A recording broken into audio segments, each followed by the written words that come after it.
Bonjour à tous et bienvenue, vous regardez 6 minutes chrono, le rendez-vous vidéo de la rédaction de Lyon Capitale. Aujourd'hui on va vous parler d'un choix crucial pour l'avenir de l'agglomération lyonnaise, le choix de la future ligne de métro. Il y a une concertation qui a été ouverte par la métropole de Lyon pour choisir finalement entre 4 options.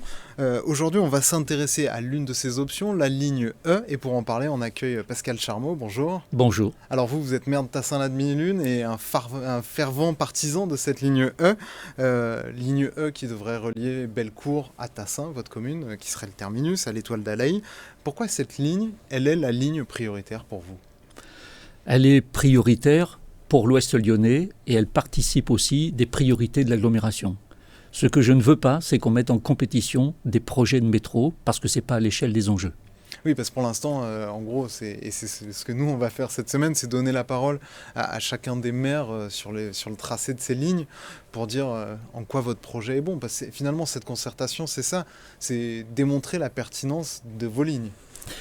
Alors pour préciser, aujourd'hui, Tassin-la-Demi-Lune, dans le cœur de ville, on compte 47 000 véhicules. Sur la place de l'Horloge, 50 000 au carrefour de la Libération. C'est à peu près la moitié à comparer avec le tunnel de Fourvière. Dire qu'un projet de métro sur ce secteur et les enjeux qu'il permet de satisfaire en termes de mobilité sur l'Ouest lyonnais ne serait pas prioritaire ou ne serait pas pertinent est une négation de la réalité. Réalité qui en plus en ce moment s'accentue quand on voit avec les derniers aménagements qui sont faits sur Lyon que depuis Tassin pour aller dans Lyon on est à maintenant plus d'une heure de trajet à cause des aménagements notamment cyclables quand bien même certains sont nécessaires mais à condition de le faire en rapport et en lien avec les élus et pas contre leur volonté. La ligne E, elle avait été lancée en 2014 pendant la campagne des municipales à Lyon par Gérard Collomb. Le Citral avait planché sur des études, mais là où elle n'a jamais totalement convaincu, c'est que finalement, on n'est pas totalement sûr que le bassin de population soit suffisant pour accueillir un métro. Ce serait un métro qui desservirait finalement un petit nombre d'habitants, très loin des ratios, on est quasiment à moitié moins de ce qu'il faut pour justifier de la création d'une ligne de métro. Vous savez, l'engorgement des voiries qui viennent de l'Ouest lyonnais et qui connectent ce territoire avec le cœur de l'agglomération, il est quasi quotidien. Dès qu'il y a un problème dans le cœur de l'agglomération ou sur des axes forts comme le tunnel de Fourvière, c'est l'embolie complète. Donc aujourd'hui, ce n'est pas une question de savoir s'il y a un besoin, il existe, c'est de savoir quelles sont les réponses. La réponse, ça peut pas être le vélo, les pistes cyclables, même si, encore une fois, nous avons des projets que la métropole d'ailleurs refuse de faire. Et ça n'est pas non plus le téléphérique. Ce n'est pas à l'échelle des besoins. Et je rappelle tout de même que sur cette agglomération, sur les 10 dernières années, on a accueilli plus de 100 000 personnes supplémentaires. Là où on en pensait seulement accueillir, si je puis dire, 150 000 à l'échelle de 2030.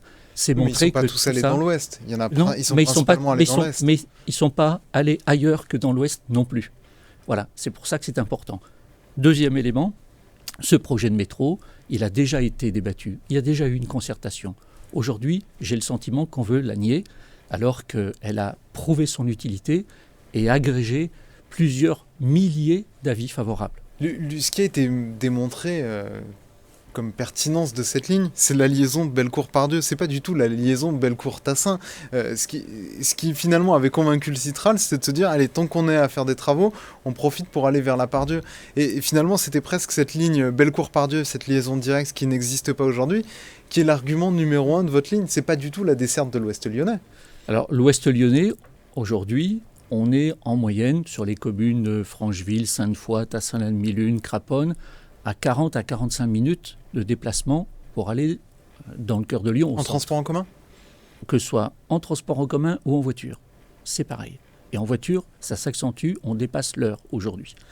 Donc, dire qu'un tronçon entre Tassin et Bellecour ne serait pas la clé du succès, c'est encore une fois nier cette réalité. Maintenant, il n'est pas interdit d'être pertinent, de faire mieux et d'agir sur un tracé de métro qui puisse faire une connexion entre l'Ouest et l'Est. Et Pardieu était une bonne réflexion et une bonne proposition. D'ailleurs, elle a été validée, même si elle n'a pas été encore étudiée. L'autre point qui joue peut-être en défaveur de la ligne E, c'est qu'il faut creuser sous la colline de Fourvière. Ça promet, vu la géologie du terrain, ça promet un chantier long, ça promet un chantier très coûteux. Est-ce qu'il n'y a pas d'autres alternatives? Vous me voyez venir là avec le câble. Est-ce que finalement ce ne serait pas cet outil-là qui serait le plus pertinent pour desservir l'Ouest lyonnais et ce plateau? Je crois que déjà les avis ont Le métro, ça va montré... coûter cher. Les avis et les expressions qui ont déjà commencé à germer de façon massive sur le territoire de l'Ouest lyonnais avec cette question du téléphérique montrent que ce n'est pas la réponse attendue et en plus que les montants financiers sont de toute façon pas ceux qui ont été affichés. Maintenant, il faut savoir ce qu'on veut. Moi, je prône un grand plan métro où on ne met pas en compétition les projets les uns par rapport aux autres, mais où en tout cas le téléphérique, ça n'est sûrement pas la première pierre de l'édifice. Ça ne répondra pas aux enjeux. Quant aux moyens financiers, en dehors des contraintes géologiques, géotechniques, il y en a partout selon les projets, les tracés. Ce n'est pas uniforme. Bien. Les moyens financiers, aujourd'hui, le Citral les a. Il les a engagés, mais insuffisamment, et il a des moyens d'aller plus loin. Privilégier un plan tram plutôt qu'un plan métro. Oui, peut-être parce que... Du pragmatisme. Le pragmatisme, je crois qu'on peut faire confiance aux maires pour avoir du pragmatisme et des élus de terrain et des élus qui connaissent leur territoire. On n'est pas moins pragmatique que d'autres et en plus, on gère. Et à Tassin-les-Mille-Unes, j'ai l'envie de rajouter que nous savons gérer et nous pouvons aussi montrer que nous avons la capacité au Citral d'aller plus loin en investissement à condition de bien gérer.